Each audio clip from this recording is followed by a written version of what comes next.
Buenas noches a todos y bienvenidos una vez más a la Cátedra Góngora, a las actividades de la Cátedra Góngora. En este caso, después de un mes y pico realizando actividades en el 2016, retomamos el que podríamos llamar el ciclo estrella de la Cátedra Góngora. Un ciclo denominado Góngora Vivo, como leen a Góngora los creadores de hoy, por el que han pasado pues 11 creadores antes de que llegara aquí nuestra invitada Aurora Luque. Este ciclo lo abrió Pablo García Baena en otoño del año 2014 y, como digo, muchos de los grandes creadores, poetas en su mayor parte, pero también narradores de poesía, bueno, de autores españoles, ¿no? Sobre todo, no ha venido todavía ningún latinoamericano, aunque se hará lo posible en ediciones posteriores. De modo que Aurora Luque es la 12ª de estos invitados nuestros del ciclo Góngora Vivo. Esta sería la 4ª edición, porque cada edición es de primavera y de otoño, y también coincide con muchos de nuestros invitados anteriores en que ella procede de esa gran estirpe que serían los poetas, que además de poetas, o quizá por ser poetas, no sé cómo plantear esto, son traductores. De la estirpe de los poetas traductores y de la diversa e inolvidable Almería. Aurora Luque pasó su infancia en la Alpujarra, estudió filología clásica en Granada y reside desde hace años en Málaga, donde me acabo de enterar que están ahora casi todos los poetas de Córdoba. Allí ha trabajado como profesora y ha dinamizado la vida cultural de la ciudad. Me van a permitir que me apegue al texto, lea un poco, porque ya estoy adquiriendo una innoble fama de presentador exhaustivo, y claro, esos son más minutos de vídeo y aquí la protagonista es Aurora. La poesía de nuestra invitada ha sido traducida a 13 idiomas. Aurora Luque es también una rigurosa oficiante de la contención poética y esto para mí es muy valioso en una época de verborrea y ataque al papel y por tanto a los árboles. O sea, es consciente de que no por mucho publicar amanece más temprano. Muchos de sus poemarios tienen premio, empezando por el primero, Hiperiónida, que en el año 82 recibió el premio García Lorca de la Universidad de Granada. Ya de los años 90 son Problemas de doblaje, accesit al premio Adonais, Carpe Noctem, premio Rey Juan Carlos, La metamorfosis incesante y Transitoria, que fue finalista del premio Rafael Alberti y premio Andalucía de la Crítica. En la primera década del siglo XX aparecen Camaradas de Ícaro, 2003, que fue traducido al griego el año pasado y obtuvo el premio Fray Luis de León. Haikus de Narila, 2005, La siesta de Epicuro, premio Generación del Visor y también de 27, Generación del 27. De Generación del 27 que apareció en Madrid en el año 2008 y el año pasado publicó Cuaderno de Flandes y otros poemas en una edición bilingüe, francés-español, y Personal y Político. Como vemos, una producción contenida. Hace una semana Aurora Luque estuvo en Bari, Italia, presentando Los limones absortos, poemas mediterráneos, un guiño claro a Eugenio Montale y a un poema además de la propia autora titulado Las dudas de Eros. Al final de ese poema aparecen no los limones, pero sí los limoneros absortos. Como dije, es traductora del griego, pero también del latín y del francés, por lo que el mundo clásico se halla indisolublemente ligado a su poesía, pero siempre reformulado en clave actual. También le ha interesado siempre la literatura escrita por mujeres. Me limitaré a citar su última traducción, un libro que todavía, desgraciadamente los libros, ya sabemos, no duran mucho en las librerías hoy, pero todavía se puede ver en las librerías, con fortuna y con alegría, porque además está en la editorial, la maravillosa editorial Acantilado. Aquel vivir del mar, el mar en la poesía griega. Cito solo una de sus traducciones, que es la última, pero tiene otras muchas. Como estudiosa, ha preparado ediciones de la dramaturga María Rosa de Gálvez, de la cubana Mercedes Matamoros y de José Manuel Caballero Bonal. Una recopilación de sus textos sobre poesía apareció en 2008 en la Universidad de Valladolid, si no recuerdo mal, con el título, y en este caso el guiño es a Paul Valéry, una extraña industria. Con el paso de los años, el campo crítico sobre su poesía ha ido creciendo más allá de los artículos en revistas culturales y especializadas, pues tenemos ya una monografía enteramente dedicada a su obra escrita por una mujer, Josefa Álvarez Valadés, y que lleva por título Tradición clásica en la poesía de Aurora Luque. Este libro apareció en la editorial Renacimiento hace unos años, en el año 2013. Quien quiera leerla en antología puede acudir ahora a Médula, Antología Esencial, del año 2014, Fondo de Cultura Económica, pero de ese mismo año puede leerla también en otra antología publicada en Pretextos, titulada Fabricación de las Islas, Poesía y Metapoesía.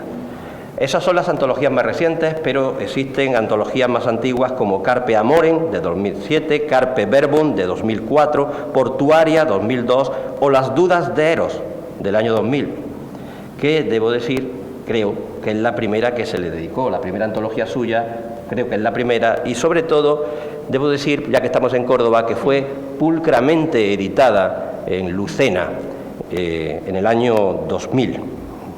Hace unos 3 milenios, en la boca de Homero ya resonaba el mar, no real ni inabarcable, sino encerrado en una caracola de palabras. Desde entonces hasta ahora no ha dejado de oírse su sonido en la voz de los poetas. Góngora es un ejemplo claro, porque es un poeta del mar. Hoy llega hasta nosotros en la voz de Aurora Luque, desde la misma Grecia, el territorio y la civilización que constituye, como ella misma dice en algún poema, la droga dura de nuestra invitada de hoy. Bienvenida a Córdoba, a la Cátedra Góngora, Aurora Luque. Muchas gracias. Muchísimas gracias. Creo que ahora es cuando... Sí, el formato del acto ya lo conocen. Sí. Ella elige un poema de Góngora que ya se está repartiendo, es un secreto hasta este momento, y hace un breve comentario de unos minutos sobre el poema, un comentario absolutamente personal del poema. Después pasamos a la entrevista. Pues buenas tardes y ante todo muchísimas gracias Joaquín Roses, gracias a la Cátedra Góngora y gracias a la Universidad de Córdoba y gracias al público aquí presente. En realidad la obra que yo prefiero de Góngora es la fábula de Polifemo y Galatea. Pero habría sido un acto de presunción insoportable y de enorme vanidad el elegirla, o incluso elegir una parte, toda vez que por esta casa habrán pasado y pasarán eruditos que la conozcan, que la conocen hasta los tuétanos más hondos de sus versos. Por eso me decidí entonces por la hermosísima Canción de 1600. Leeré el texto que ya tienen en sus manos, lo leeré 2 veces, una ahora y otra al terminar mis breves y modestas reflexiones.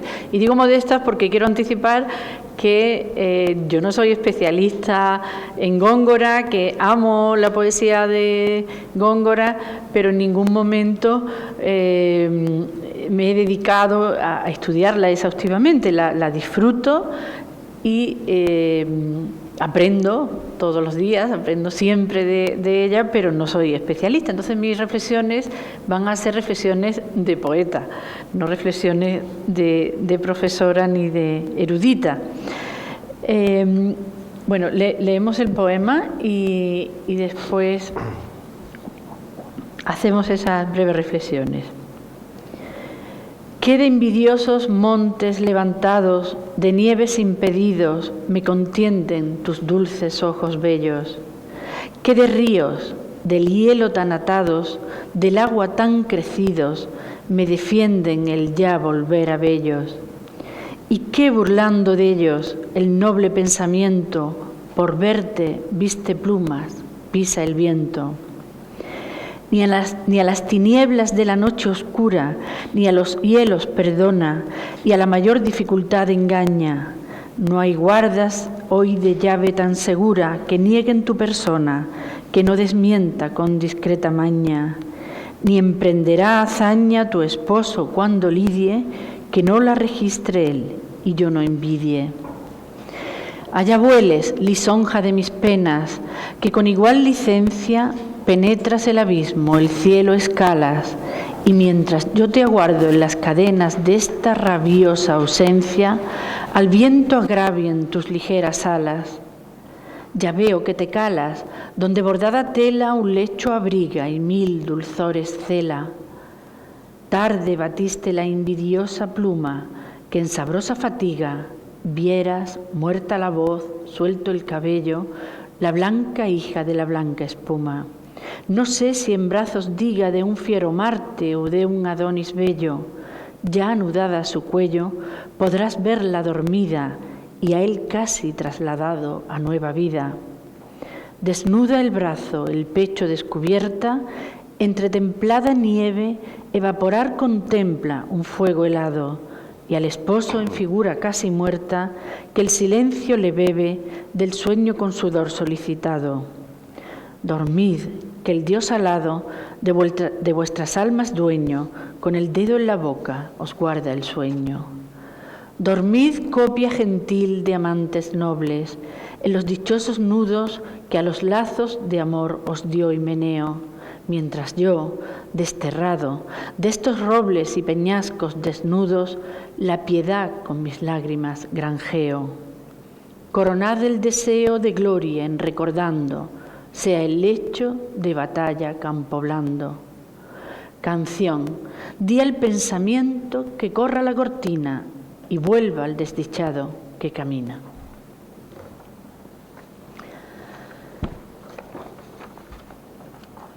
En este bellísimo poema, creo, cabe todo Góngora.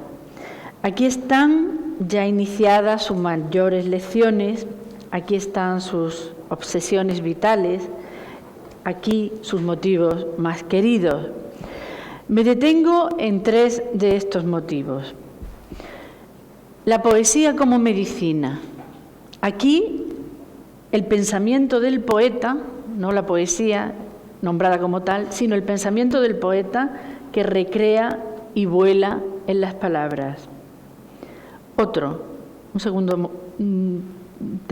motivo, el amante no correspondido, que es el vértice triste del triángulo, el celoso, el ausente y sobre todo el deseante.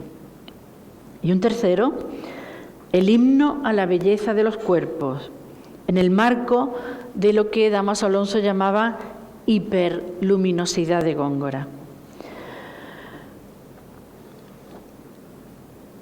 En esta canción, el poeta dialoga con 4 interlocutores, con la amada primero, con su pensamiento, que es su propia poesía, con los esposos y con la propia canción, como es propio del comiato al final de una canción petrarquista. Pero en su mayor parte, en este texto, el poeta se desdobla y habla con el mensajero de sí mismo, con ese pensamiento desde el verso «Allá vueles, lisonja de mis penas», hasta el imperativo «Contempla», con el que don Luis invita a su imaginación a disfrutar de la visión triunfante y dolorosa de los 2 amantes desnudos y enlazados tras las batallas del amor. La fantasía que da carne al poema es la que dará consuelo y placer al poeta.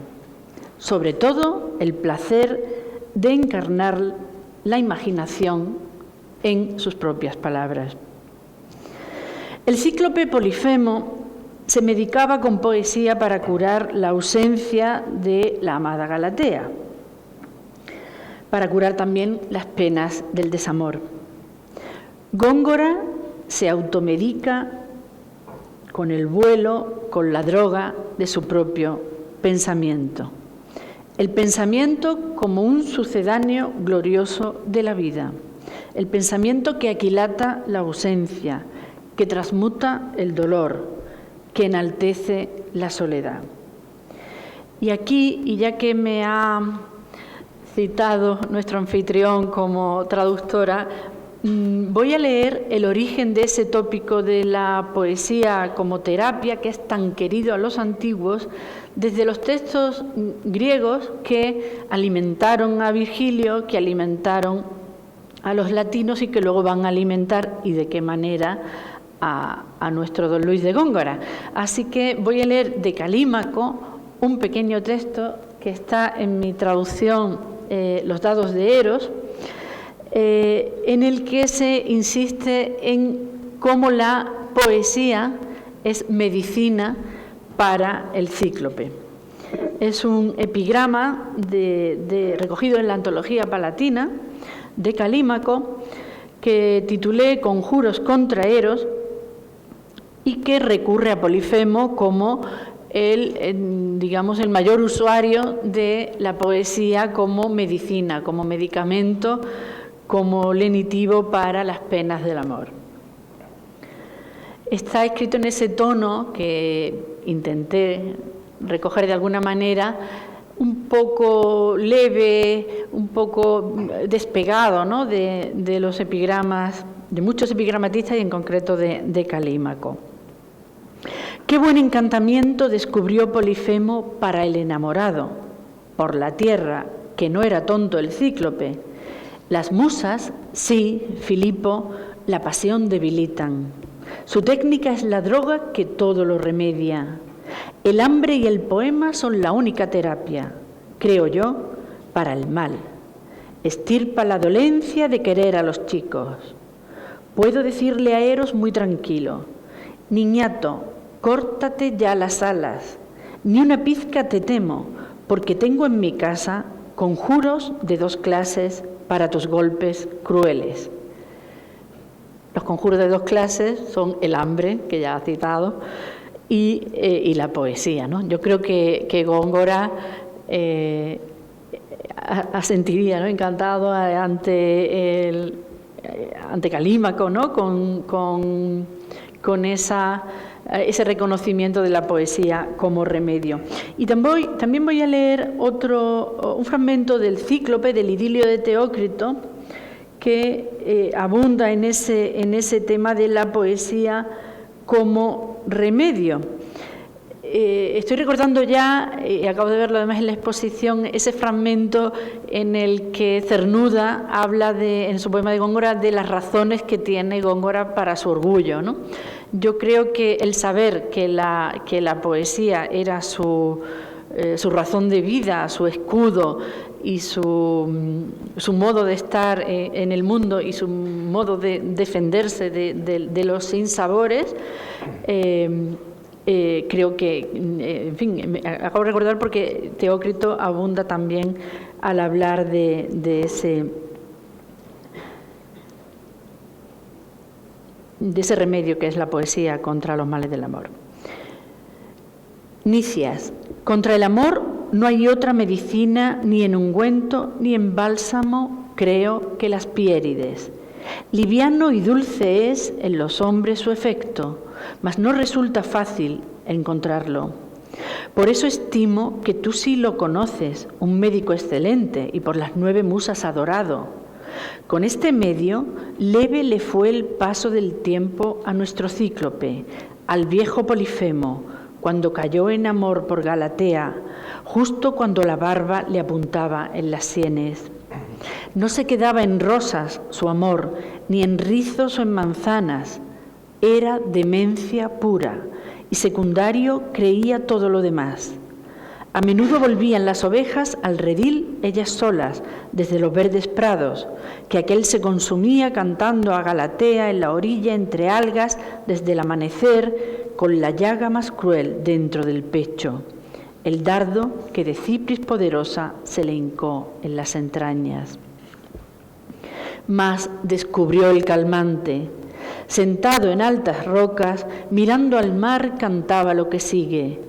Ay, blanca Galatea, ¿por qué rechazas a uno que te ama?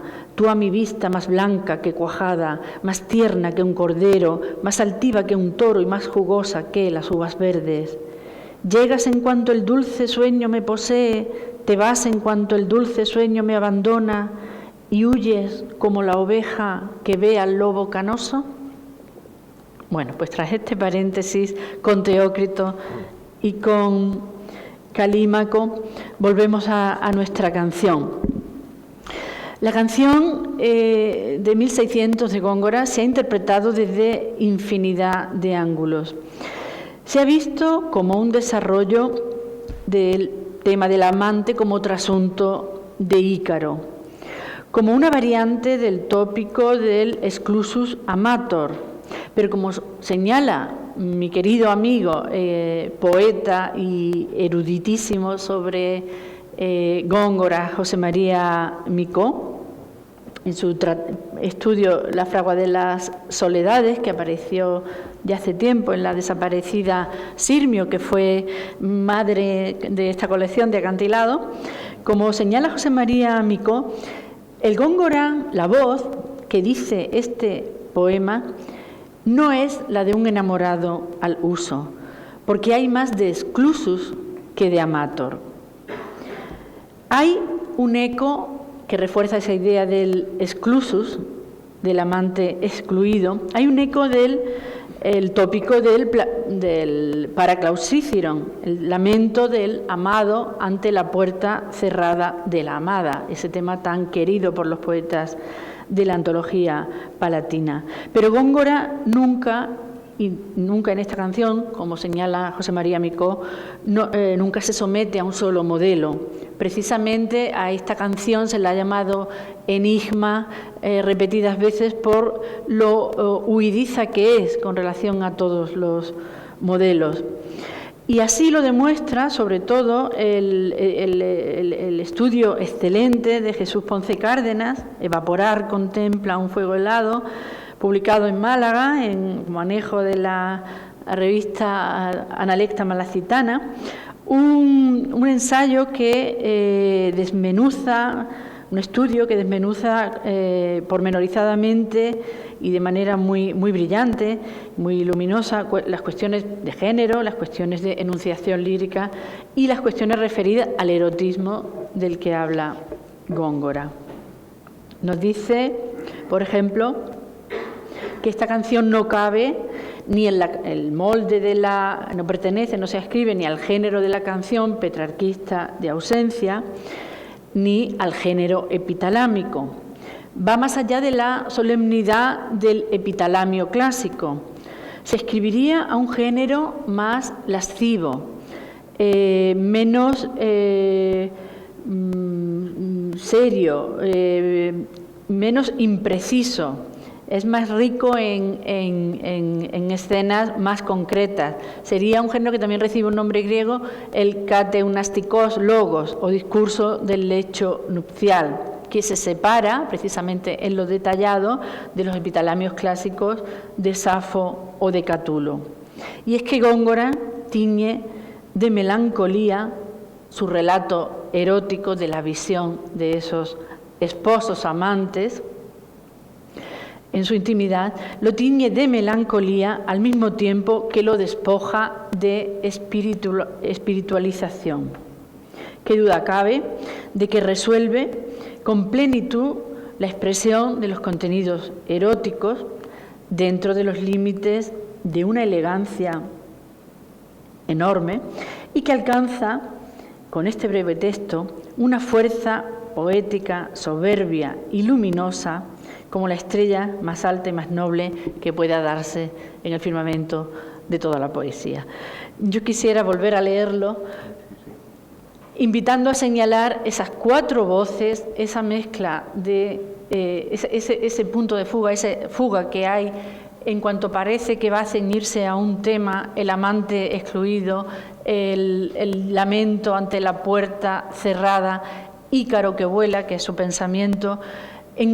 Toma el tema, toma cada uno de los motivos y los va abandonando. Y al final el poema es enigmático porque no es, digamos, etiquetable en ningún modelo clásico. De ahí la grandeza y de ahí la originalidad. Así que lo leemos de nuevo. Sí. ¿He pasado ya el tiempo? No, muy bien. Lo leemos de nuevo, que yo creo que él es lo que corresponde, ¿no? Escuchar a... Qué de envidiosos montes levantados, de nieves impedidos, me contienden tus dulces ojos bellos. Qué de ríos del hielo tan atados, del agua tan crecidos, me defienden el ya volver a bellos. Y qué burlando de ellos, el noble pensamiento por verte viste plumas, pisa el viento. Ni a las tinieblas de la noche oscura, ni a los cielos perdona, y a la mayor dificultad engaña. No hay guardas hoy de llave tan segura que nieguen tu persona, que no desmienta con discreta maña, ni emprenderá hazaña tu esposo cuando lidie, que no la registre él y yo no envidie. En estas dos estancias habla con la amada ausente, pero sobre todo celebra su propio pensamiento, celebra el poderío de su propio pensamiento, que es su poesía, es su propia poesía, es un pensamiento vehiculado en palabras, es esa fantasía formulada bajo especie poética. Y a partir de aquí es cuando habla con el pensamiento lisonja de mis penas. Allá vueles, lisonja de mis penas, que con igual licencia penetras el abismo, el cielo escalas, y mientras yo te aguardo en las cadenas de esta rabiosa ausencia, al viento agravien tus ligeras alas. Ya veo que te calas, donde bordada tela un lecho abriga y mil dulzores cela.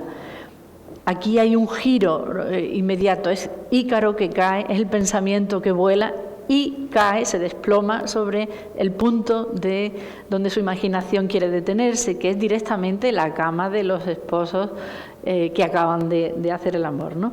Hay una bordada tela, pero la imaginación va a seguir más adelante, ¿no? Tarde batiste la invidiosa pluma, que en sabrosa fatiga vieras, muerta la voz, suelto el cabello, la blanca hija de la blanca espuma. No sé si en brazos diga de un fiero Marte o de un Adonis bello. Ya anudada a su cuello, podrás verla dormida y de a él casi trasladado a nueva vida. Desnuda el brazo, el pecho descubierta, entre templada nieve evaporar contempla un fuego helado, y al esposo en figura casi muerta, que el silencio le bebe del sueño con sudor solicitado. Ahora, a partir de aquí, se dirige a los amantes, a los esposos, a los dos, en plural. Dormid, que el Dios alado, de vuestras almas dueño, con el dedo en la boca os guarda el sueño. Dormid, copia gentil de amantes nobles, en los dichosos nudos que a los lazos de amor os dio Himeneo, mientras yo, desterrado de estos robles y peñascos desnudos, la piedad con mis lágrimas granjeo. Coronad el deseo de gloria, en recordando, sea el lecho de batalla campo blando.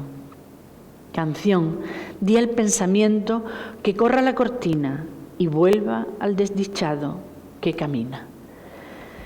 Quería solamente señalar que el adjetivo noble aparece dos veces y aparece aplicado a los amantes y al pensamiento, porque los equipara realmente. Yo creo que por eso Góngora no es el poeta, aquí es el amante, sí, pero su pensamiento es tan noble como los amantes, y el pensamiento es su poesía, es su pensamiento que él maneja a capricho, a placer, que lo hace volar y que lo hace volcarse en poemas como este. Así que yo por mí podría, no sé, quizá comentar algún... Sí, podemos hablar un poco ahora. Sí, pero quizá a partir del coloquio, ¿no? Muy bien, pues... Bueno, pues primero quiero darte las gracias, Aurora, por varias razones. La primera, aunque no es la más importante, porque te has ajustado al formato de la actividad, o sea, que 15, 20 minutos de comentario, y porque tu comentario ha sido un comentario muy ilustrativo y didáctico, y creo que esto se agradece, siempre lo agradece el público. Y también quiero darte las gracias porque por aquí han pasado 11 colegas tuyos anteriormente, y claro, este poema no lo había elegido nadie, Curiosamente, se han elegido muchos sonetos. El soneto a Córdoba va ganando la carrera, de momento, pero también han elegido fragmentos del Polifemo, fragmentos de las Soledades, pero nadie había elegido una canción. Y estamos, como tú bien has dicho, y como afirma Micó en su edición, en Canciones y otros poemas en arte mayor, estamos ante uno de los poemas más bellos de Góngora, indudablemente. Pero es que además es un poema moderno, porque el poema nos habla de un mirón. Tú has dicho muy bien, se te ha escapado imaginación por pensamiento, es que realmente es la imaginación. Y este poema se puede relacionar con el soneto varia imaginación que en mil intentos. Realmente se trata de una fantasía erótica. Sí, sí. Claro. Es una fantasía erótica, por eso dice al final, le dice al pensamiento que corra la cortina, deja de mirar. Sí. Basta, ¿no? Es tan moderno que cuando leemos, por ejemplo, a Rubén Darío en los poemas de los sonetos áureos de la segunda edición de Azul, ese poema también maravilloso, en invernales horas mirad a Carolina, que es un soneto también de un mirón, el soneto de invierno. Ahí sucede algo parecido. Al final del poema no podemos seguir mirando. O sea que el mirón también es el lector, ¿no? Esto es maravilloso, ¿no? Y como dice Micó, es que aquí además están adelantados los grandes temas de las Soledades. Sí, sí. Hay versos que son muy parecidos a los que aparecerán luego en las Soledades, ¿no? O ese final de vuelve al desdichado que camina. El sujeto, que nos recuerda también al soneto descaminado, enfermo, peregrino, es el sujeto caminante porque sufre de un desamor y se tiene que conformar con ver cómo los demás gozan, igual que el peregrino de las Soledades, exactamente igual. Entonces, yo te agradezco mucho que hayas elegido esta canción, porque es que es una de las mejores, ¿no? Y que, por cierto, has citado el libro La fragua de las Soledades. Luego todo esto lo recogió Micó en otro libro, en Biblioteca Nueva, que es de Góngora, y es compañero tuyo también, Micó, porque quien quiera leer los trabajos, los exquisitos y esmerados trabajos de Micó, puede hacerlo, acaba de salir en Acantilado para entender a Góngora, donde él recoge todo lo que ha escrito, además sin esa carga erudita, esas notas a pie de página, de una manera mucho más ágil, ¿no? Y yo recomiendo ese libro. Precisamente en Bari decía José María Micó que con ese libro se despedía de Góngora. Exacto, una despedida sentimental, ¿no? Era una despedida porque ahora él está en otros temas y tal. Y a la milonga. Sí, y a su propia poesía y quería publicar ese último ensayo y a la traducción de con la Divina Comedia también. Claro, fíjate que a un poema de 57 versos se le dedique un libro entero de no sé si 300 páginas, que es el libro de Jesús Ponce, ¿no? Porque es ejemplo también de imitación compuesta. Es que aquí hay muchas fuentes. Aquí está Torcuato Tasso, pero están otros autores. Y hace también un análisis que además a mí me suena, este poema me recuerda a John Donne. A John Donne en la vehemencia, en ese erotismo sin misticismo, sin trascendencia que abunda, ¿no?, en los poemas eróticos de John Donne, además que son contemporáneos, es que sus fechas son casi coinciden, ¿no?, vitales, por la manera de tratar el erotismo. En ese ensayo se estudia la semejanza, ¿no? Pues creo que sí, incluso es que hay toda una línea ahora de investigación sobre las relaciones intertextuales entre John Donne y Góngora, Incluso hay alguna tesis doctoral por ahí, no hecha en España, hecha fuera en Estados Unidos, así que sí está bien visto eso también. Bueno, no sé si alguien del público quiere hacer alguna pregunta o necesita alguna aclaración o quiere hacer algún comentario sobre el poema. No solemos hacer esta apelación al público sino al final siempre, pero ya que la lectura interpretativa de Aurora ha dado pie a una breve conversación, creo que sería conveniente también darle la palabra al público sobre el poema y luego ya pasaríamos a la segunda parte, que es la entrevista a nuestra invitada. ¿Preguntas, comentarios? Bueno, lo podemos dejar ahí entonces y ahora yo te voy a entrevistar, yo te voy a hacer preguntas, no son preguntas muy difíciles y son preguntas que tienen que ver todas sobre ti misma, porque sí, brevemente, ¿por qué la canción? ¿Por qué esta canción? Pues un poco por azar, estaba buscando en esta edición también de Micó, de Espasa Calpe, que recoge sus canciones y otros poemas de arte mayor, y bueno, había poemas, pues esta fue la que más me gustó, tenía más vuelo, me identifiqué más con su... no sé, sobre todo también por los ecos clásicos que no, aunque no estén nombrados y no sean tan evidentes, pero a mí me resonaba este cíclope sentimental de Teócrito, o esa medicina de las musas, que es la imaginación, que es la poesía. Y ese es un tema que he tratado, vaya, que como lo tengo reciente por las traducciones, lo tengo muy, pues me gustó más que poemas que podían ser de temas más concretos, más externos, o el ya, o no sé, algún soneto que me encanta, ¿no? Lo que me gustan, los del además que siempre el primero que leemos en la escuela, ¿no? El Mientras por competir con tu cabeza. Pero claro, es que eso supongo que ya también alguien lo habrá comentado. Entonces quería buscar algo que no se fuera de lo más conocido y que tuviera un vuelo lírico que a mí me permitiera el diálogo también con mis clásicos, ¿no? Es que tiramos cada uno a nuestro monte, ¿no? Al Parnaso, cada uno a sus predios, ¿no? Y quizás por eso elegí esta canción. Aunque ya he dicho que la fábula de Polifemo, como poema cerrado y como obra perfecta, pues claro, pero claro, ¿quién soy yo para ponerme a hablar de la fábula, ni de la canción? Pero vaya, la canción por lo menos era más corta, era más abarcable, ¿no?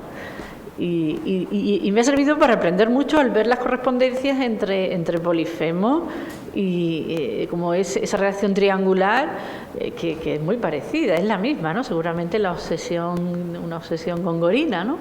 Y me parece que eso me daba pie a poder hablar, en fin, con algo más de... No, desde luego, si lo que querías era conectar con tus estudios del mundo grecolatino, Góngora te lo ponía muy fácil, sí. Pero si lo has elegido porque fue el que más te gustó, desde luego demuestras que tienes muy buen gusto. En una lectura tampoco exhaustiva, pero sí, me enamoré de pronto de la canción. Pasamos entonces a la entrevista, si les parece bien. Yo lo que voy a plantear son pues 3 bloques de preguntas. Las primeras preguntas van a ser sobre tus primeras lecturas de Góngora y sobre Góngora, sobre si has leído luego estudios críticos sobre Góngora y todo eso. La segunda parte o el segundo bloque serán preguntas más generales sobre tu valoración de la poesía de Góngora. Y finalmente, ya nos vamos acercando a tu propia poesía, serían preguntas sobre tu obra en relación con la de Góngora. Y todo lo demás que podamos añadir a raíz de estas preguntas que yo te voy planteando y de tus respuestas. También habrá unas preguntas de cierre, así, bueno, un poco para darle un poquito de solemnidad, que no nos hace falta, pero al acto, ¿no? Entonces, las preguntas sobre primeras lecturas aparte de lecturas, ¿tú oíste hablar antes de Góngora alguna vez? ¿Cuándo fue? Sí, bueno, creo que tampoco soy muy original si digo que lo encontré con esa seriedad, ¿no? El retrato de Velázquez en el museo, que está en el Museo de Boston, que fui a visitarlo también hace 2 años. Ese retrato nos miraba, ¿no? De chicos a todos, de chicas, desde los libros de texto, ¿no? Pero a mí me llamaba la atención su apellido, el segundo, que era el primero, ¿no? Sí. El Argote, porque mi abuelo se llamaba Mauricio Luque Argote. Y yo, claro, Góngora, un señor tan importante que está en los libros, que se llamaba Argote, y mi abuelo que tenía ese apellido tan raro, yo fantaseaba y decía, bueno, pues igual somos parientes, ¿no? Lo tenemos de antepasado. Y esa fantasía infantil me llamaba la atención. Además, Góngora era tan serio como mi abuelo, tenía esa mirada así adusta, así que esa fue mi primer recuerdo de Góngora, es a partir de esa imagen y de su apellido, ¿no? Y bueno, sonetos en los libros de texto. ¿Ya lecturas posteriores? Lecturas posteriores, mientras por competir con tu cabello. Y he manejado, pues, y tampoco me he ido luego a ediciones. En fin, no soy una erudita gongorina, entonces me parecen muy sólidas y muy buenas las ediciones que hemos tenido y que por desgracia se van ralentizando, ¿no? Parece que hay cada vez menos títulos en esas magníficas colecciones, bueno, Castalia que cerró, ¿no? Sí. Castalia, Cátedra, bueno, como Espasa, Gredo, esas colecciones que han acercado a los estudiantes de todas las épocas a autores pues como Góngora, que además con estudios muy puestos al día, muy detallados, muy ricos, que invitaban a pasar a otras lecturas, sobre todo, ¿no? Sobre todo invitadores a la lectura. Recuerdo con muchísimo cariño los sonetos editados por Viruté Ciplijauscaute, que fue una edición que compré muy pronto, la edición de Castalia. Era el número 1 de Castalia, creo recordar. La tengo... Años 69. Sí, pues es una edición muy querida. Además conocí a Viruté Ciplijauscaute, coincidí en Santander en un curso de verano. Además la encontré como saliendo del mar, se bañaba ya bastante anciana, ¿no? Con una toalla, con un frío que hacía, y doña Viruté salía del mar y yo no sabía que era ella. No, pero sí, es que era una mujer impresionante. Yo cuando me la encontré en Verona, altísima y caminando más rápido que cualquier joven, ¿no? Sí, y muy tajante así en sus juicios y muy... Y yo no sabía quién era, y luego ya descubro que es la autora de... Pero la primera imagen fue el encuentro, saliendo del helado cantábrico y... Como una nueva Afrodita. Nada, totalmente amazónica, allí sin pasar frío ni nada. Estas ediciones de Micó también, por amistad, por esa simpatía que sentimos siempre por los poetas, profesores que digamos que conocemos antes su poesía, y eso nos lleva a frecuentar también antes quizá No he tenido la suerte de tener en la universidad esos años. Eso te iba a preguntar, porque claro, tú has estudiado en Granada, y en Granada había un gongorista que era Emilio Orozco Díaz, pero claro, tú eres joven y no sé si en aquel momento había alguien a la saga de Orozco, el mismo Orozco, alguien que te despertara a ti el interés en la universidad por... Pues precisamente por en la universidad no, porque además, claro, yo ya me orienté hacia las clásicas y no tuve esos años de especialización, que no tuve una asignatura de textos, como sí además en Málaga la tienen, la suerte de los que estudian filología hispánica, y no tuve esa suerte de centrarme de tenerme con un profesor que me hiciera ver en su momento, ¿no? Entonces, como no te has definido como erudita, supongo que la crítica, que hay tanta, ¿no? Eso es inabarcable, sobre Góngora tampoco te interesará mucho, ¿no? Me interesa como apoyo para leer los textos, para descifrarlos. Quien no ha tenido el Damaso, claro, estudiamos en crítica con Trigueros, con Sánchez Trigueros, y sí que Damaso mediante, pues estudiamos a Góngora, y claro, Damaso es poeta y se nos quedan aquellas reflexiones propias de poeta, ¿no? que iluminan esa palabra, la he rescatado, hiperluminosidad, pues claro, Góngora es hiperluminoso, y así con en otros momentos, pero no la erudición. Tuve una mañana gloriosa en un curso de verano en Ronda. El tema era el erotismo en la literatura. Yo empecé con los clásicos, pero luego siguió el profesor José Lara con un análisis maravilloso, con un comentario de una décima del perrillo. Ya sé aquí, Flor, un perrillo, ¿no? Que bueno, la desentrañó y la comentó con una riqueza de matices que deslumbró a todo el mundo. Y luego el profesor Gaspar Garrote, que hizo un estudio también sobre todo el léxico erótico, y fue una mañana hiperluminosa.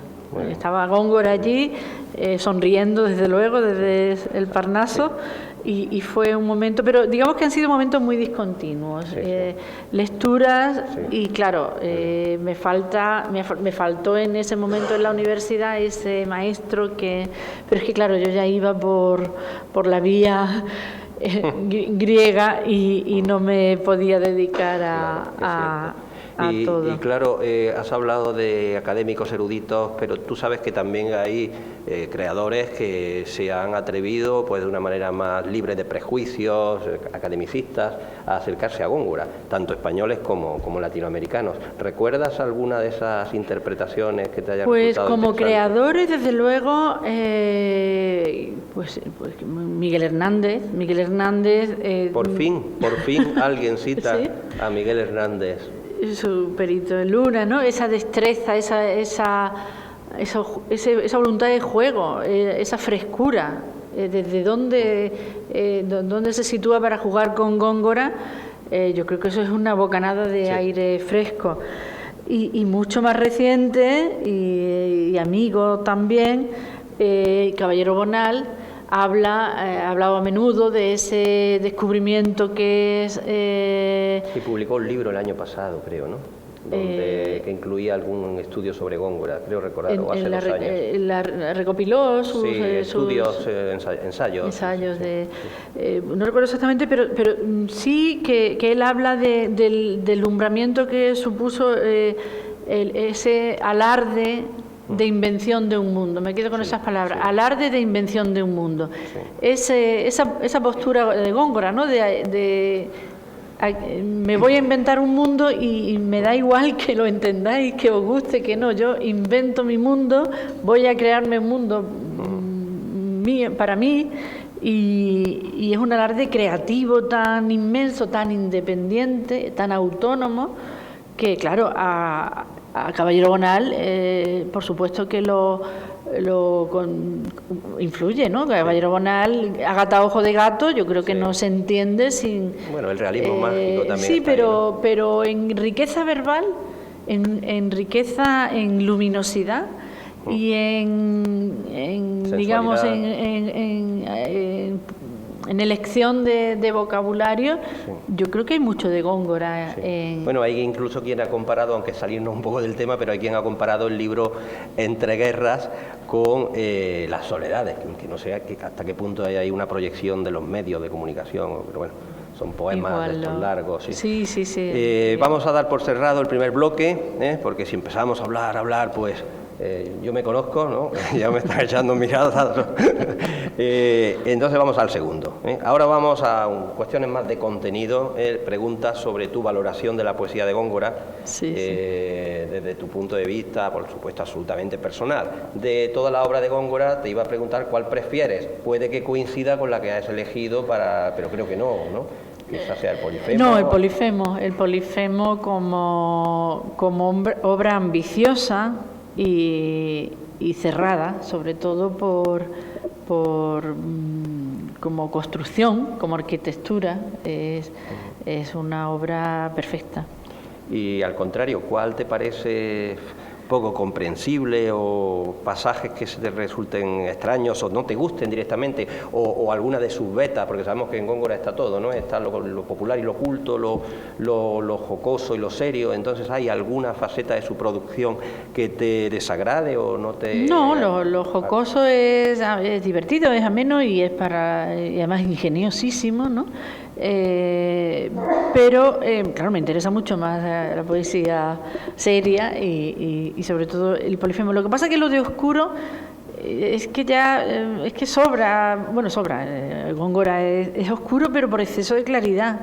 Es como yo lo veo como un laberinto, pero lleno de luz. Es un laberinto, pues claro, pero hay que querer perderse, y también lo imagino como un camino en una selva oscura, pero llena de flores venenosas, de pájaros exóticos, con cantos que nadie ha oído, con fuentes, y es oscura porque cuesta trabajo y te pierdes, ¿no?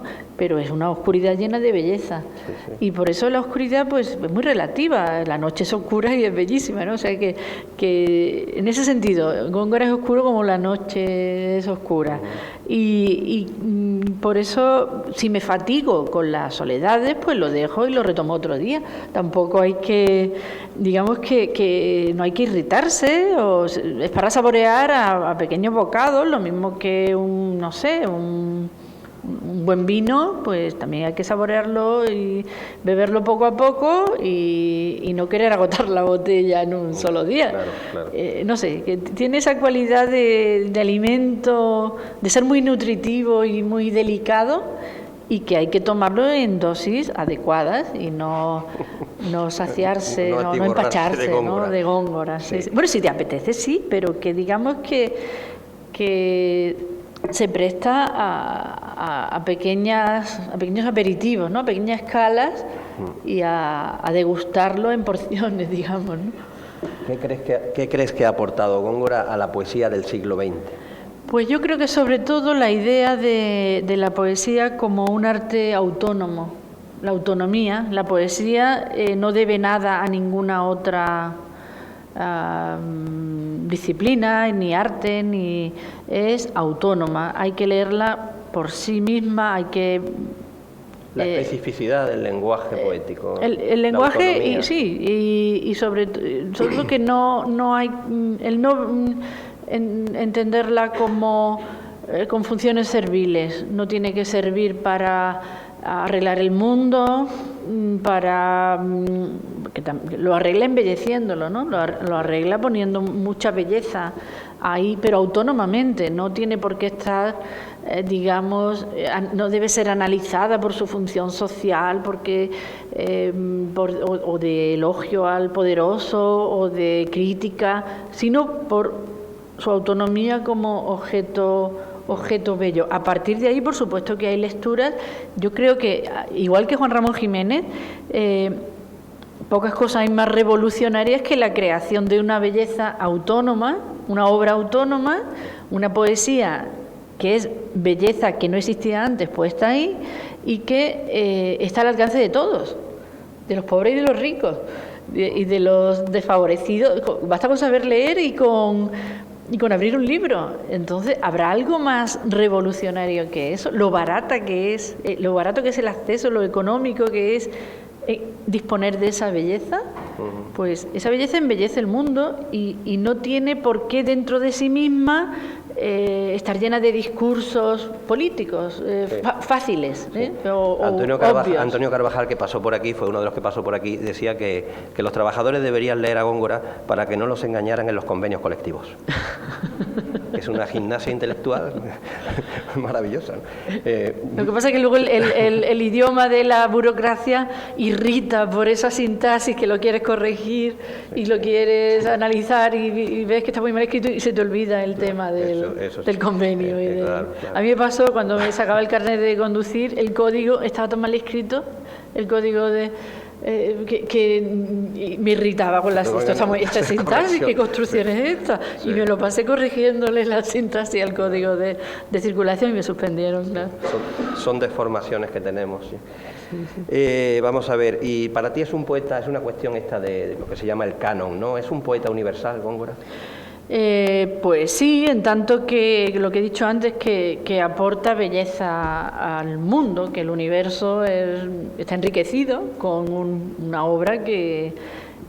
claro que tiene... Pero yo me refería más bien en el sentido de que, por ejemplo, Whitman es un poeta universal, ¿no?, de Estados Unidos, Dante y otros tantos, Goethe, ¿no? En ese sentido, ¿es un poeta universal? Nosotros tenemos a Cervantes, pero ¿cuál sería nuestro poeta universal? Bueno, sé que me salgo un poco del guión porque estamos hablando de Góngora, pero bueno, quizá ¿sería Góngora un poeta universal de esa manera? Universal de esa manera del primero de la lista, yo creo que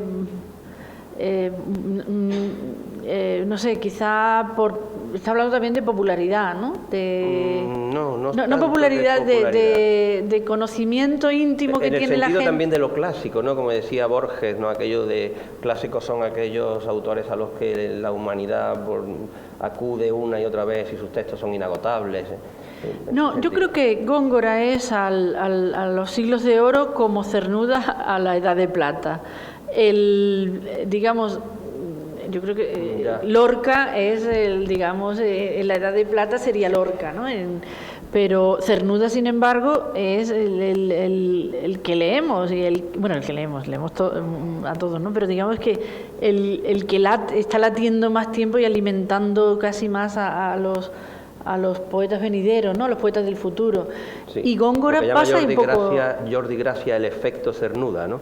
Que en este caso sería el efecto Góngora. Más retardado, y Góngora igual, más retardado, más exquisito, más secreto, más laberíntico, pero quizás un poeta para más de poetas, que ha enseñado a lo largo de los siglos, y además que se ha demostrado que cuanto más tiempo pasa, más valioso es, y más leído, y mejor entendido. O sea, que ese misterio de poeta que pasa el tiempo y se entiende y se valora su... De todas formas, creo que la universalidad de nuestros autores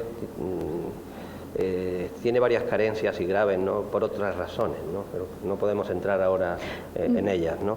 No, pero por ejemplo, proyección en el panorama internacional es muy distinto a lo de otras literaturas, pero por ahí entran razones. Eso nos va a llevar al desprecio a los intelectuales y a los creadores en España, y nos va a llevar al 98, y nos va a llevar al Arra, y mejor cortar el tema ahí. Y vamos ahora a algo que tú haces muy bien, que es traducir. Entonces tú eres una prestigiosa traductora, y si yo te dijera con qué lengua extranjera habría que comparar, podrías comparar a Góngora, ¿qué lengua sería? Góngora con el latín y con el italiano, pues digamos, iba a decir que uno de los problemas quizá para esa universalidad que sea más efectiva y que llegue más a más, pues quizás sea la dificultad de traducirlo. Yo supongo que en traducciones a lenguas germánicas ya pues quizás es más difícil, ¿no? Pero esa claridad, ese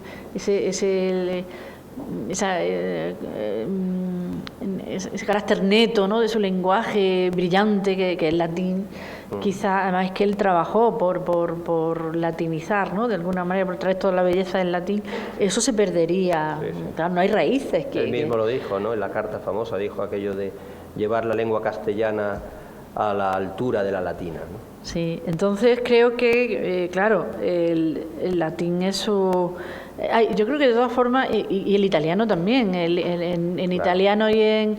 No sé si se ha traducido al latín, a Góngora, igual todavía. Pues no lo sé, hay que hacerlo. ahí me pillas que no lo sé. No del todo, ¿no? Del todo, no lo que no es... pero, por ejemplo, en latín, en italiano, aquí traigo la traducción de nuestra amiga Enrica Cancelliere, pero es que además, hace poco, estos días... a partir de lo de Bari, he conocido a Pietro Tarabacci, sí. Que también es traductor del Polifemo, sí. Y suena muy bien el Góngora en italiano, suena delicioso, yo creo que no pierde prácticamente... Claro. Suena mejor, ¿no? Dice el poeta Carlos Clemenson que suena mejor. Y creo que hay un dialecto, que es el gongorismo, y lo compartimos entre italianos y españoles, podemos disfrutarlo. ¿Y qué poetas o escritores de otras lenguas te recuerdan a él? Sí, pues por características que no son lingüísticas, que no son del idioma. Cualquier tipo de conexión. Hay dos que yo cuando hablo de ellos en mis clases, que los nombro por si acaso a algún alumno se le queda algo, ¿no? Porque doy clase en bachillerato que es duro, en griego y en latín. A Píndaro lo llamo el Góngora de los griegos, a Hölderlin el Góngora de los alemanes, a Góngora el Píndaro de Córdoba, que ya se lo han llamado, ¿no? O sea, Píndaro, Góngora y Hölderlin, yo creo que son tres poetas absolutos, creadores de mundos, ambiciosos en el mejor sentido de la palabra, que tiene que ser un poeta, de no de no rebajarse, de no servir, en el sentido de no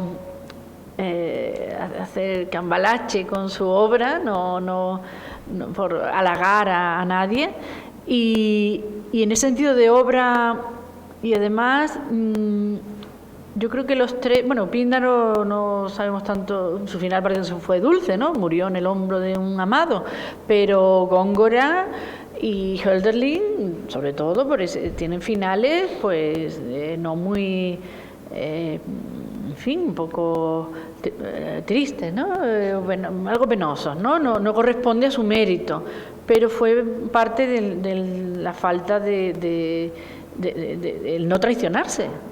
No se vendieron, no se traicionaron y además de eso crearon edificios, palacios, que son sus obras poéticas, que son de una coherencia, de una importancia para estimular y sobre todo renovadores de su lengua. Góngora renueva el castellano, lo enriquece, lo llena de brillo, de joyas, y Píndaro igual. Píndaro también pule y además con ese orgullo y hace muy bien. Y de los poetas del 20, porque ha citado autores, a un autor clásico y a un romántico, pero de los poetas del 20. Del 20... de otras lenguas, claro. Y de otras lenguas, Góngora no conozco, quizá como para... o no se me ocurre ahora, pero... no sé, quizá en los herméticos italianos, ¿no? Habría que pensar. Ungaretti, siempre se le compara mucho con Ungaretti, que también tradujo a Góngora. Sí. Y ahora que con Montale y tal, los herméticos italianos también en esa exigencia, pero claro, los logros van por otro camino. Yo creo que las lecciones de Góngora son como las de Lorca, que están ahí, pero nadie se atreve a imitarlo, claro. Lo haríamos muy mal, ¿no? En hacer imitaciones. La peste de los secuaces o la peste de los epígonos, ¿no? Sí, claro, sería muy triste intentar imitar a... Sí. Eso Lope de Vega lo supo ver muy bien, ¿no? Cisne andaluz, ¿no? Hablaba de los imitadores, no de Góngora. Mira, vamos a pasar ya al último bloque, vale. Centrándonos lo en del tu animal poesía. no me lo van a preguntar. Pero antes, déjame que yo soy el que entrevista. Pero antes, para relajarnos un poco y cambiar de bloque, yo te voy a hacer una pregunta, y es la siguiente. Si el Parnaso fuera un zoológico, que en gran medida y muchas veces lo es, si el Parnaso fuera un zoológico, ¿qué animal sería Góngora? Pues iba a decir el águila, pero el águila es Píndaro, ¿no? Vamos a dejarlo que... yo lo veo como el lince. El lince en tanto, ¿por qué características? Pues aparte por la ubicación, ¿no? Por lo escaso de la especie, por lo irreproducible, por lo arisco, por lo elástico, por lo esquivo y por lo elegante. Creo que coincides con alguno de tus predecesores. Habría que ver el archivo, y está muy bien, el archivo de YouTube, a ver quién fue. No sé si fue Carvajal o alguien dijo el lince. Creo recordar que alguien dijo el lince. O quizá en una conversación yo con alguien, o con Carlos, o con alguien, hemos dado vuelta a la pregunta y se nos ha ocurrido también el lince. Habría que revisar los archivos. Esto es una llamada para que entren en nuestro canal de YouTube también, y que vean los vídeos. Bueno, tu poesía. ¿Consideras que tu poesía es gongorina? No es obligatorio decir que sí, ¿eh? No, es que no lo es en un sentido así, claro, obviamente no lo es, pero sí que hay un hilo gongorino en el que me acudí a Góngora para tirar de él, y que es el tema del carpe diem. El carpe diem... claro, cómo nos encontramos los lectores y las lectoras, nuestras primeras, pues con los sonetos soberbios de barrocos sobre el tema, o Garcilaso, ¿no? Garcilaso, Góngora. El tema del carpe diem, yo creo que el primer contacto y la primera vez que oyes la formulación es a través de esas lecturas, de esos, además con unos unas obras contundentes, ¿no? Esos sonetos en el caso de Góngora también desde la beta burlesca, ¿no? Que se nos va la Pascua, mozas. Sí, es sí, también sí, el Carpe Diem. Sí. Y luego también me gusta, y creo que es algo que comparto, que evidentemente lo he bebido ahí, y es esa indiferencia hacia el misticismo y hacia la trascendencia. Góngora se queda en el abrazo de los amantes. ¿Ante lo religioso o ante el misticismo? Místico no es Góngora nunca, no creo, no sé, me parece que nunca se escuda en un más allá, es en carnal, una... sí. Pero digamos, no sé, yo creo que el Góngora más elocuente, el Góngora que más nos atrae, el que...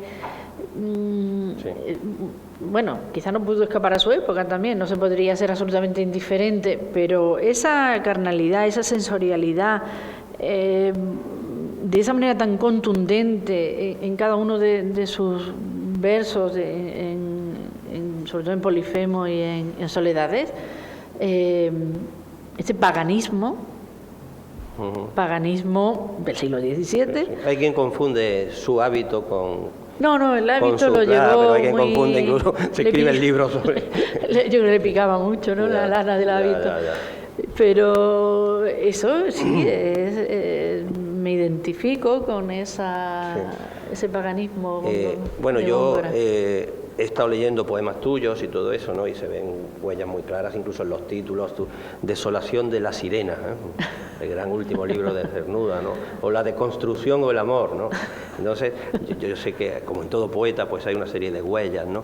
Pero quizá no, pero tú verás, ¿hay algún poema tuyo concreto o algún libro que no puedas desgajar de tu lectura de Góngora, cuyo proceso de escritura no pueda ser desgajado de tu lectura de Góngora? No de manera directa, pero otro de los aprendizajes es el endecasílabo, la escuela del ritmo, el ritmo castellano. Hay que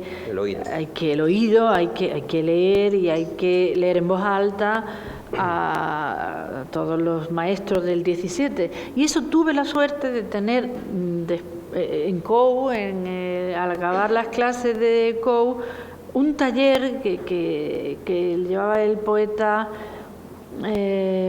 José Heredia Maya en la Escuela de Magisterio en Granada, y que nos reuníamos ahí 3 o 4 aficionadas a la poesía, que a mí me dijo: tú tienes imágenes buenas, pero tienes que aprenderte la métrica de Quilis, leerte tantos sonetos al día, escribir no sé cuántos a la semana.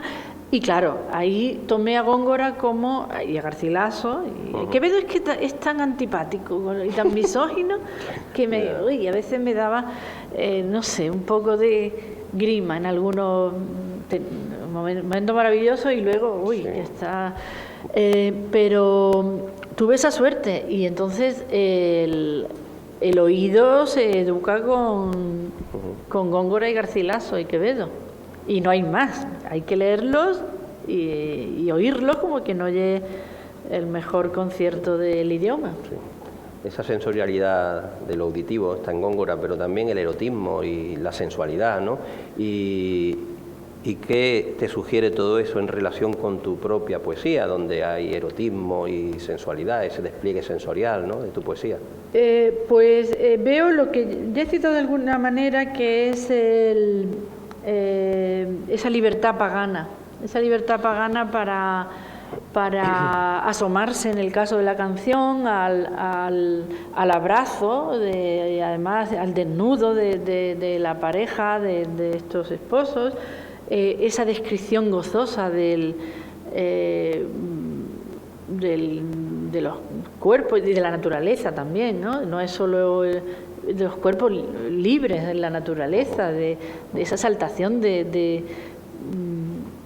me parece que son, bueno, no es que yo lo haya imitado, pero que hay una celebración de del apogeo de la vida, y en eso pues Góngora nos da muy bellas lecciones. Cuerpos en la naturaleza, precisamente que has dicho naturaleza, el tratamiento de la naturaleza en Góngora, ¿qué te parece? Y si crees que... Pues también desde el punto de vista del idioma, esa rotundidad, esa densidad y plasticidad en las sensaciones, están los colores puros, la música suena, los tonos no están desvaídos, no hay sugerencias, sino que está el mundo dibujado ahí, está además con todo su esplendor, además con la variación, con la metáfora que multiplica, ¿no? El cristal, la plata, el oro, todo eso pero para mayor gloria de esa naturaleza, sobre todo plasticidad y no sé, una especie de densidad, ¿no? De un paisaje que es cinematográfico. Creo que lo dice Canchelier en algún momento, que sí, porque ella tiene un libro sobre los itinerarios de la visión en el Polifemo. Sí. Otra pregunta. ¿Cuál era la otra pregunta que iba a hacerte? Tienes varios libros. ¿Cuál de ellos lo consideras que es más cercano a la estética o las claves o recursos de Góngora?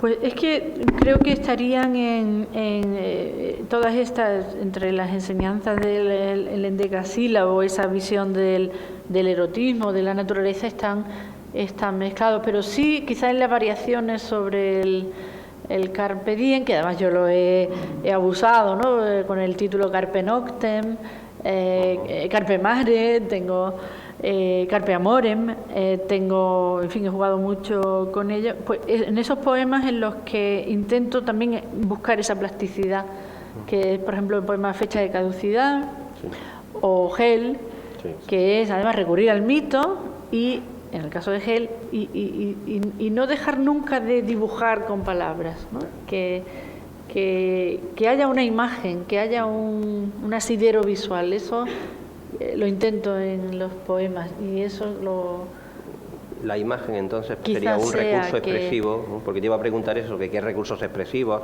o constantes temáticas han dejado más huella en tu poesía, procedentes del universo, ¿no? Pues temático y expresivo de Góngora. Quizá ese gusto por las imágenes, que por cierto, y por los adjetivos, y por los acusativos griegos, y por los acusativos de relación, y por los predicativos.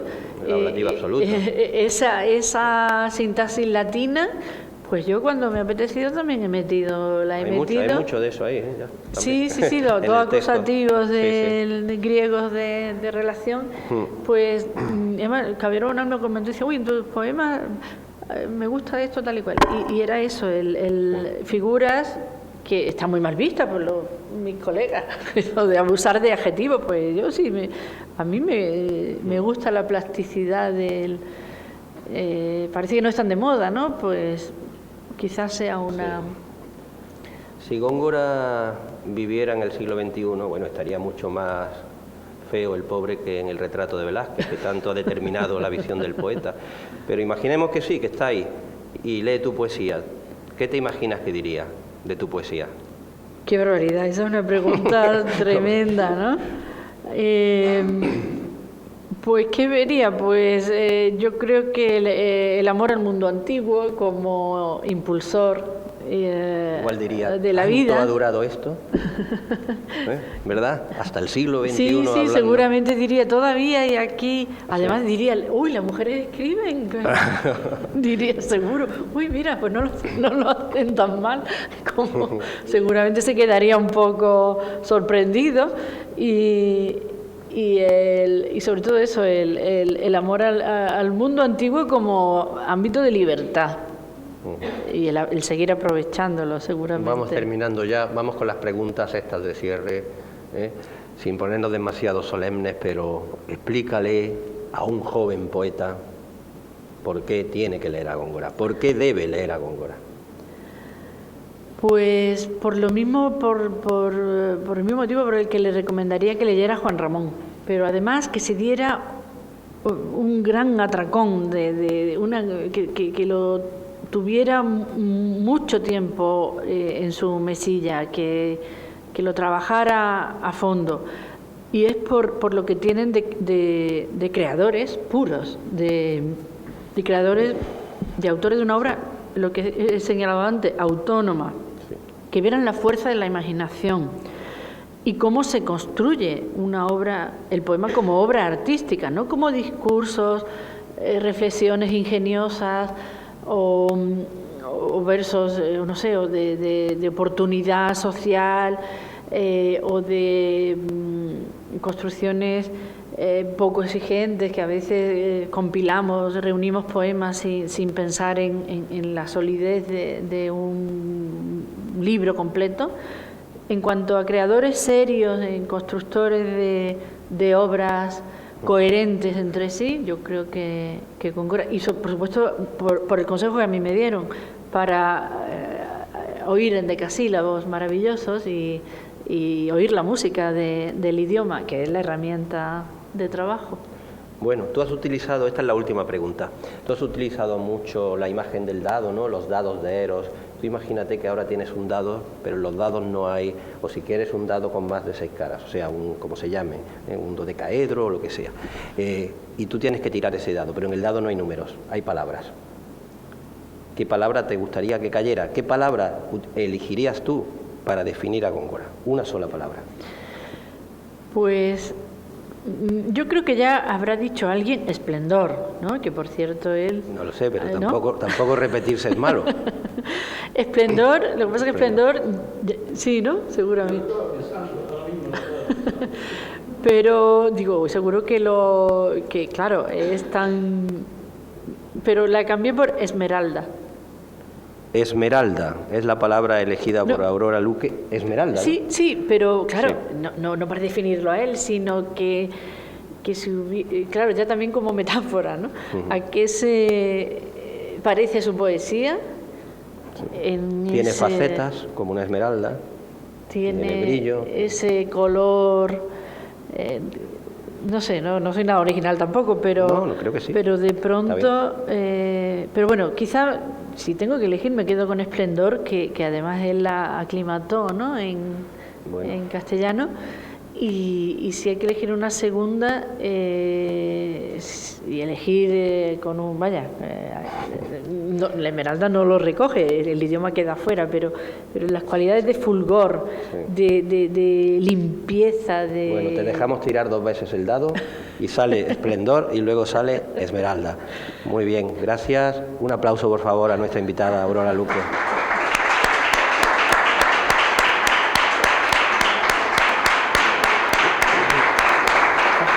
Bien, muchas gracias.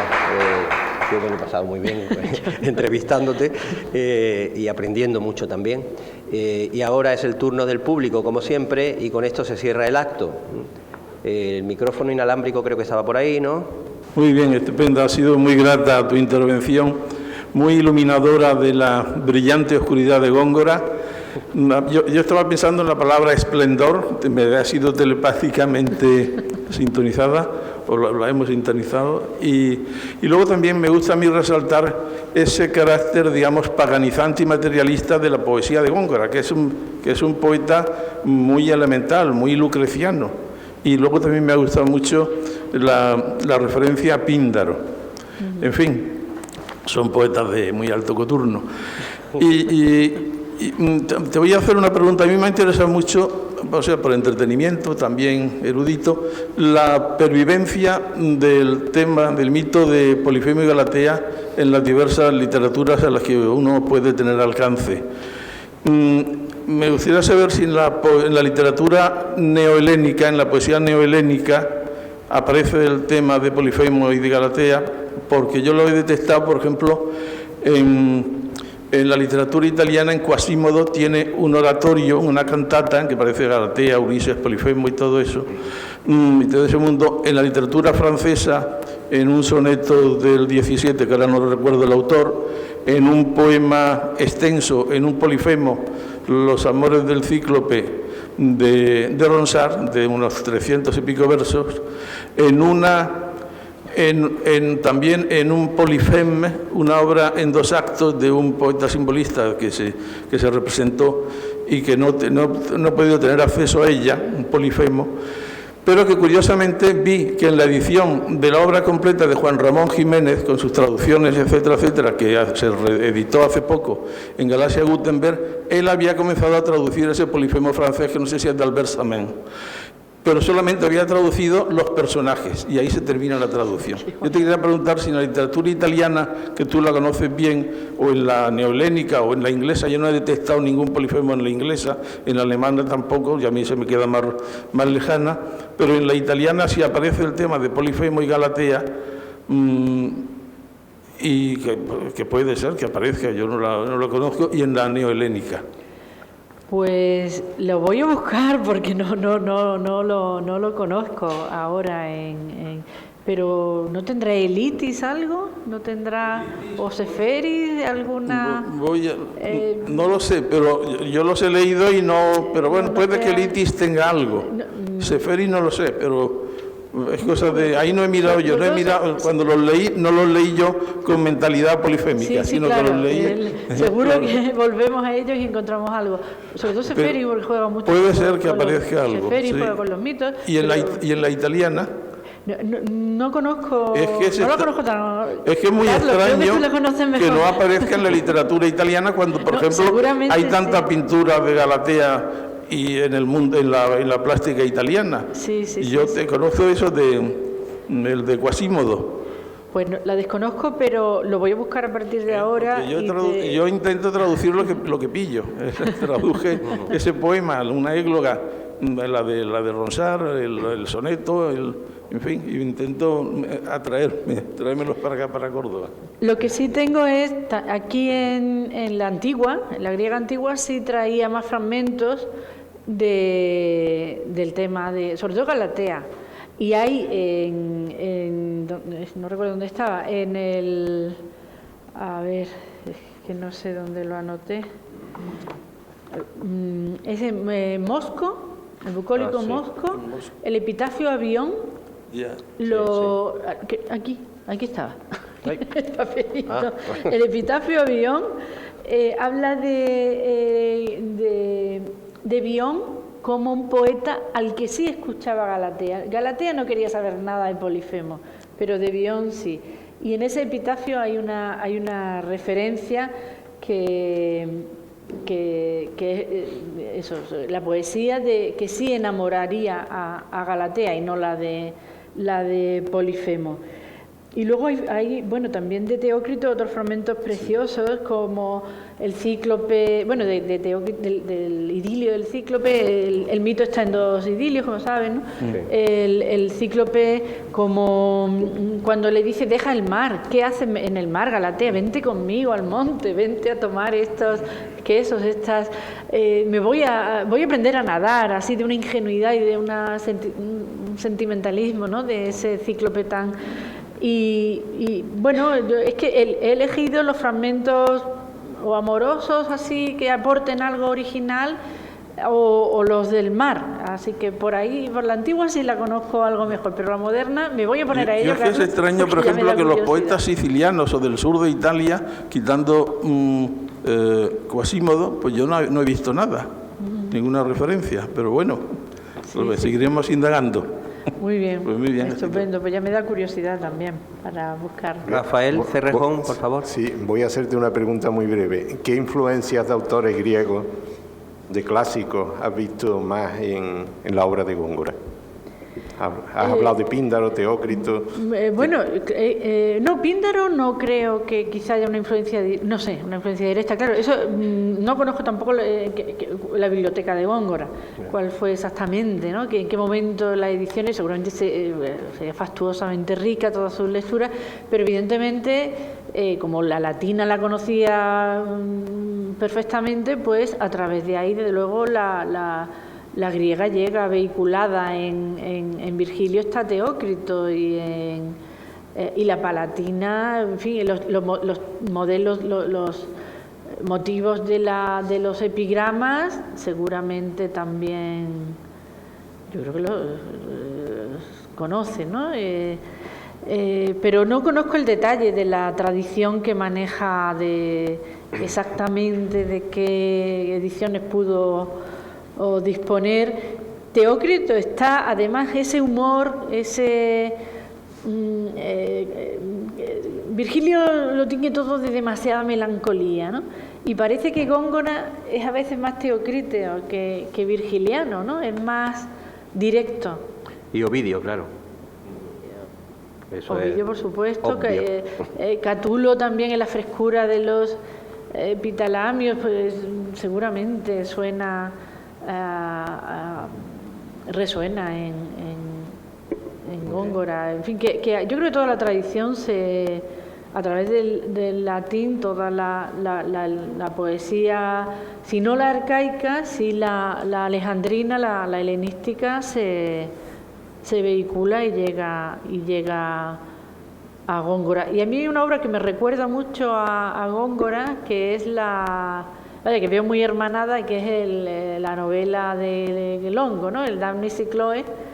Creo que se tradujo en 1500, ¿no? 1500 y pico, y entonces sí que estaría al alcance, ¿no? Es del 16, la traducción de la edición, ¿no? Hay una bibliografía muy especializada sobre todo eso.